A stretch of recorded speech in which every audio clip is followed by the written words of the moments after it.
അന്യയാൾക്ക് ശ്വാസം വിടാം. അയാൾക്കിനി ശ്വാസം ഇവിടെ മലപ്പുറത്ത് മാത്രമല്ല, തെക്കൻ തിരുവിതാംകൂറിൽ എന്താ മുസ്ലിം ലീഗിൻ്റെ മുന്നേറ്റം? നാളെ ഇതുവരെ ഇല്ലാത്ത സീറ്റുകളൊക്കെ ഞങ്ങൾക്ക് കിട്ടിയില്ലേ? തിരുവനന്തപുരം മുതൽ കാസർഗോഡ് വരെ നിങ്ങൾ മുസ്ലിം ലീഗിൻ്റെ പ്രവർത്തനം വരും. മുസ്ലിം ലീഗിനെ ഒറ്റപ്പെടുത്തി ആക്രമിക്കാനും വേണ്ടി ശ്രമിക്കുന്ന ചില ശക്തികളുണ്ടല്ലോ, അവർക്കൊരു വലിയ മറുപടിയാണിത്.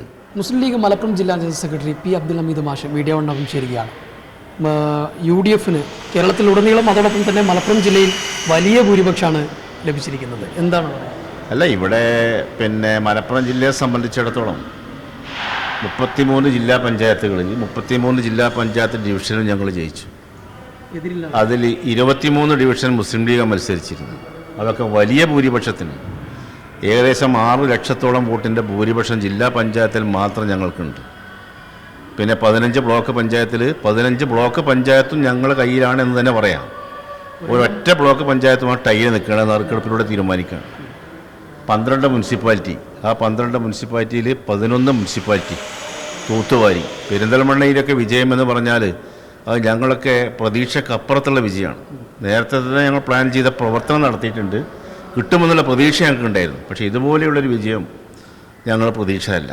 അങ്ങനെ എല്ലാ തലങ്ങളിലും 94 ഗ്രാമപഞ്ചായത്തുകളിൽ 90 പഞ്ചായത്തുകളിലും ഐക്യജനാധിപത്യ മുന്നണി ഒരു സമഗ്ര ആധിപത്യം നേടി. 4 പഞ്ചായത്തുകൾ മാത്രമാണ് നമുക്ക് നഷ്ടപ്പെട്ടത്.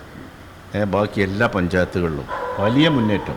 അത് ഞാൻ നേരത്തെ സൂചിപ്പിച്ചതുപോലെ ഞങ്ങളുടെ പാർട്ടിയെ സംബന്ധിച്ചിടത്തോളം ഞങ്ങൾ നേരത്തെ തന്നെ വളരെ നല്ല രീതിയിൽ തെരഞ്ഞെടുപ്പിൻ്റെ മുന്നൊരുക്കം എന്നുള്ള നിലക്ക് വലിയ തോതിലുള്ള പ്രവർത്തന പരിപാടികൾ ആവിഷ്കരിച്ച് നടപ്പിലാക്കി. ഈ വിജയത്തിന് ചുക്കാൻ പിടിച്ചത് ആക്ച്വലി മുസ്ലിം ലീഗാണ്. ആ മുസ്ലിം ലീഗിന് ഇവിടുത്തെ ഈ ജില്ലയെ സംബന്ധിച്ചിടത്തോളം മുസ്ലിം ലീഗിനല്ല, ഐക്യജനാധിപത്യ മുന്നണിയുടെ ലീഡർഷിപ്പ് വളരെ നല്ല രീതിയിൽ ഉണർന്ന് പ്രവർത്തിച്ചു. മുസ്ലിം ലീഗ് ഇപ്പോൾ ഏറ്റവും വലിയ പാർട്ടി എന്നുള്ള നിലയ്ക്ക് ഇതിൻ്റെയൊക്കെ നേതൃത്വപരമായ പങ്ക് വഹിക്കേണ്ടത് മുസ്ലിം ലീഗ് തന്നെയാണല്ലോ.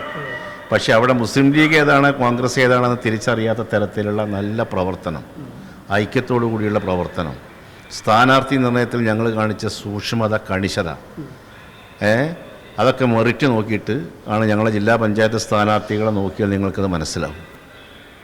ആ തരത്തിലുള്ള ഒരു പഴുതടച്ചുകൊണ്ടുള്ള തെരഞ്ഞെടുപ്പ് പ്രവർത്തനം അത് ആസൂത്രണം ചെയ്ത് നടപ്പിലാക്കി. അത് ഞങ്ങൾ അണികൾ പാർട്ടി പ്രവർത്തനം അത് ഏറ്റെടുത്തു.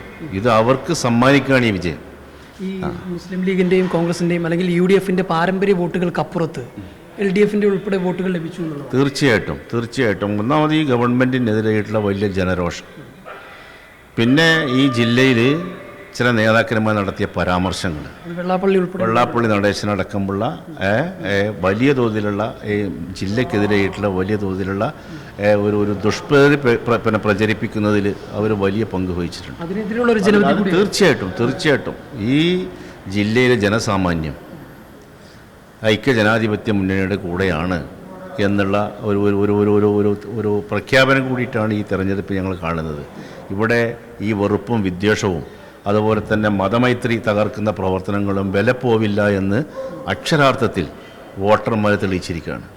പൊതുസമൂഹത്തിനിടയിൽ ഞങ്ങൾക്കുള്ളൊരു സ്വീകാര്യത, പിന്നെ ഞങ്ങളെ സംബന്ധിച്ചിടത്തോളം ഞങ്ങൾ ഇന്ന് നന്മയുടെ കൂടെയാണ്, നന്മയുടെ പക്ഷത്ത് നിലയുറപ്പിക്കുന്നൊരു പാർട്ടിയാണ് മുസ്ലിം ലീഗും ഐക്യജനാധിപത്യ മുന്നണിയും. അത് ജനങ്ങൾ തിരിച്ചറിഞ്ഞിട്ടുണ്ട്. അതിനുള്ള ഒരു മാൻഡേറ്റാണ് ഞങ്ങൾക്ക് നൽകിയിരിക്കുന്നത്. അത് പൂർണ്ണമായിട്ട് ഉൾക്കൊണ്ടുകൊണ്ട് ഞങ്ങളുടെ ജനപ്രതിനിധികൾ നിറഞ്ഞു നിന്ന് ഈ ജില്ലയുടെ സമഗ്ര വികസനത്തിന് വേണ്ടി പ്രവർത്തിക്കും, യാതൊരു സംശയമല്ല. മലപ്പുറത്ത് ജീവിക്കാൻ ശ്വാസം മുട്ടുന്നായിരുന്നു വെള്ളാപ്പള്ളി പറഞ്ഞിരുന്നത്. അന്യയാൾക്ക് ശ്വാസം വിടാം, അയാൾക്കിനി ശ്വാസം ഇവിടെ മലപ്പുറത്ത് മാത്രമല്ല, തെക്കൻ തിരുവിതാംകൂറിൽ എന്താ മുസ്ലിം ലീഗിൻ്റെ മുന്നേറ്റം? നാളെ ഇതുവരെ ഇല്ലാത്ത സീറ്റുകളൊക്കെ ഞങ്ങൾക്ക് കിട്ടിയില്ലേ? തിരുവനന്തപുരം മുതൽ കാസർഗോഡ് വരെ നിങ്ങൾ മുസ്ലിം ലീഗിൻ്റെ പ്രവർത്തനം വരും. മുസ്ലിം ലീഗിനെ ഒറ്റപ്പെടുത്തി ആക്രമിക്കാനും വേണ്ടി ശ്രമിക്കുന്ന ചില ശക്തികളുണ്ടല്ലോ, അവർക്കൊരു വലിയ മറുപടിയാണിത്. മുസ്ലിം ലീഗ് എന്താണ് മുസ്ലിം ലീഗിൻ്റെ പ്രവർത്തന പദ്ധതികൾ, അവരുടെ നയ സമീപനങ്ങൾ എന്താണ്, പൊതുസമൂഹത്തിനിടയിൽ അവരുടെ ബന്ധം എന്താണ്, അവരുടെ പ്രവർത്തന പരിപാടികൾ എന്താണ് എന്നൊക്കെ ജനം മനസ്സിലാക്കിയിട്ടുണ്ട്. ഇതൊന്നും പറഞ്ഞു കൊടുക്കേണ്ട ആവശ്യമില്ല. ഞങ്ങൾ എന്നും നന്മയുടെ പക്ഷത്ത് നിലയുറപ്പിക്കുന്ന പക്ഷിയാണ്. പിന്നെ ഞങ്ങൾക്കൊരു ലീഡർഷിപ്പുണ്ട്. പാണക്കാട് സാദിഖ് അലി ശിഹാബ് തങ്ങൾ അദ്ദേഹം നിർദ്ദേശിക്കുന്നതിനനുസരിച്ചിട്ട് ആ ഒരു പാന്താവിലൂടെ തന്നെയാണ് പാർട്ടി മുന്നോട്ട് പോകുന്നത്. ഒരു തരത്തിലുള്ള മറ്റുള്ള ഒരു വഴിവിട്ട പ്രവർത്തനങ്ങൾക്കും അടിമപ്പെടാതെ വളരെ നല്ല രീതിയിൽ പാർട്ടി പ്രവർത്തനം, അതുപോലെ തന്നെ ഏൽപ്പിച്ച ഉത്തരവാദിത്തപ്പോൾ നമ്മൾ ഈ ഭരണത്തിലേറ്റാൻ പോകുന്ന ഞങ്ങളുടെ മെമ്പർമാർ അവരൊക്കെ തന്നെ കൃത്യതയോടുകൂടി ഭംഗിയായിട്ട് സത്യസന്ധമായിട്ട് ആത്മാർത്ഥമായിട്ട് അവരുടെ കടമകൾ നിർവഹിക്കുമെന്നുള്ള ഉത്തമ വിശ്വാസം ഞങ്ങൾക്കുണ്ട്. ഒന്നും കൂടി ഞങ്ങൾ ഉത്തരവാദിത്തം വർദ്ധിച്ചിരിക്കുകയാണ്. അതായത് ഇപ്പം അതെ. ഈ തെരഞ്ഞെടുപ്പിൻ്റെ ഈ ഫലം അത് നിയമസഭയിലും പ്രതിഫലിക്കും. തീർച്ചയായിട്ടും സംശയമൊന്നുമില്ല. 16 നിയമസഭാ മണ്ഡലങ്ങളും അടുത്ത തെരഞ്ഞെടുപ്പിൽ ഐക്യ ജനാധിപത്യ മുന്നണി തൂത്തുവാരും. മലപ്പുറത്ത് തവനൂര്, പൊന്നാനി, താനൂരൊക്കെ ഉണ്ട്. ഞങ്ങൾക്ക് അതേ ഒരു വിഷയമല്ല. തവനൂരും താനൂരും ഒന്നും വിഷയമല്ല, പൊന്നാനിയൊന്നും. ഇപ്പോൾ ഞങ്ങളുടെ വോട്ടിംഗ് പാറ്റേൺ നിങ്ങൾ പരിശോധിച്ചാൽ മതി. അത് പാർലമെൻറ്റിൻ്റെ വോട്ടിംഗ് പാറ്റേൺ ആയിരുന്നാലും ഇപ്പോൾ തദ്ദേശ സ്വയംഭരണ സ്ഥാപനത്തിലേക്ക് നടന്ന തെരഞ്ഞെടുപ്പിൻ്റെ വോട്ടിംഗ് പാറ്റേൺ അങ്ങനെക്കും ഒക്കെ വലിയ ഭൂരിപക്ഷം ഞങ്ങൾക്ക് ഈ 16 അസംബ്ലി മണ്ഡലങ്ങളിലുണ്ട്. അത് തീർച്ചയായിട്ടും അത് തെരഞ്ഞെടുപ്പിൽ പ്രകടമാക്കാൻ പോകുന്നു. ഞങ്ങൾ ഇറങ്ങുകയാണ്. ഞങ്ങൾ നിയമസഭാ തെരഞ്ഞെടുപ്പിലേക്ക് ഇറങ്ങുകയാണ്. കാരണം 2 മാസം കഴിഞ്ഞാൽ പ്രോസസ്സ് ആരംഭിക്കും. ഞങ്ങൾ ആരെയും കാത്തു നിൽക്കുന്നില്ല. ഇങ്ങനെ നമ്മൾ കെട്ടുറപ്പ് പറയുമ്പോഴും 90 പഞ്ചായത്തിൽ 4 പഞ്ചായത്താണ് കിട്ടാതിരിക്കുന്നത് EDF-ന്. അതിൽ ഒരു പഞ്ചായത്ത് പൊന്മുണ്ടമാണ്. അവിടെ മുസ്ലിം ലീഗിനെ കോൺഗ്രസും CPM ചേർന്ന ഒരു മുന്നണി പരാജയപ്പെടുത്തിയിരിക്കുന്നു. പരമാവധിയോടെ സഖ്യം ഉണ്ടാക്കാൻ വേണ്ടിയുള്ള എല്ലാ ശ്രമങ്ങളും മുസ്ലിം ലീഗ് നടത്തി. പക്ഷേ പൊന്മുണ്ടത്ത് നിലനിൽക്കുന്ന ചില സവിശേഷതകളുണ്ട്. കാരണം കൊല്ലങ്ങളായിട്ട് അവിടെ UDF ഇല്ല, വർഷങ്ങളായിട്ട് അവിടെ UDF ഇല്ല. എങ്ങനെയെങ്കിലും ഇപ്രാവശ്യം UDF കൊണ്ടുവരുന്നത് കോൺഗ്രസും ആഗ്രഹിച്ചിരുന്നു. പക്ഷേ കോൺഗ്രസ് അക്കാര്യത്തിൽ ഈ നേതാക്കന്മാരുടെ കൂടെ അവരുടെ നിർദ്ദേശം അനുസരിച്ചിട്ട് സഹകരിക്കാൻ തയ്യാറായില്ല. അതുകൊണ്ടാണ് മുസ്ലിം ലീഗിനെ ഒറ്റപ്പെടുത്തി ബാക്കി എല്ലാ പാർട്ടിക്കാരും ഒരു പക്ഷത്തു നിന്നുകൊണ്ട് മത്സരിച്ചത്. അതുകൊണ്ടാണ് ഞങ്ങൾക്ക് പഞ്ചായത്ത് നഷ്ടപ്പെട്ടത്. അതിനെതിരെ അവർക്ക് നടപടി എടുത്തല്ലോ. കോൺഗ്രസിൻ്റെ ജില്ലാ കമ്മിറ്റി ആ ഘടകത്തിനെ പിരിച്ചുവിട്ടല്ലോ. അതൊക്കെ ചെയ്തു. അവിടുത്തെ ലീഗുകാർ പറയുന്നത് കോൺഗ്രസിൻ്റെ നേതൃത്വത്തിൻ്റെ അറിവോടുകൂടിയാണ് ഇവരിങ്ങനെ പ്രവർത്തിക്കുന്നത് എന്നുള്ള അഭിപ്രായം പറയാൻ. കോൺഗ്രസ് അവിടുത്തെ മണ്ഡലം കമ്മിറ്റിയെ പിരിച്ചുവിട്ട പത്ര റിപ്പോർട്ട് ഇലക്ഷന് മുമ്പ് തന്നെ ഉണ്ടായിരുന്നല്ലോ. നേതൃത്വന്മാരെ കൂടെ നിൽക്കുന്നു എന്നുള്ള അഭിപ്രായം. ഇനി ഏതെങ്കിലും തരത്തിലൊരു ഐക്യത്തിലേക്ക് പോകാൻ സാധ്യതയാണ്. അല്ല, ഞങ്ങൾ ഐക്യത്തിന് അനുകൂലമാണ്. മുസ്ലിം ലീഗിനെ സംബന്ധിച്ചിടത്തോളം അത് ഒരുമിച്ച് പോകണം തന്നെയാണ് ഞങ്ങളുടെ അഭിപ്രായം. മുസ്ലിം ലീഗ് അതിന് എല്ലാ ശ്രമങ്ങളും നടത്തി.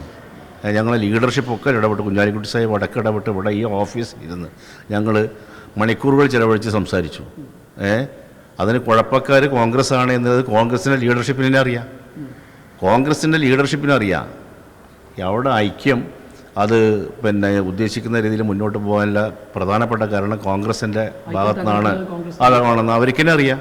അതുകൊണ്ടാണ് കമ്മിറ്റി പിരിച്ചുവിടേണ്ടി വന്നത്.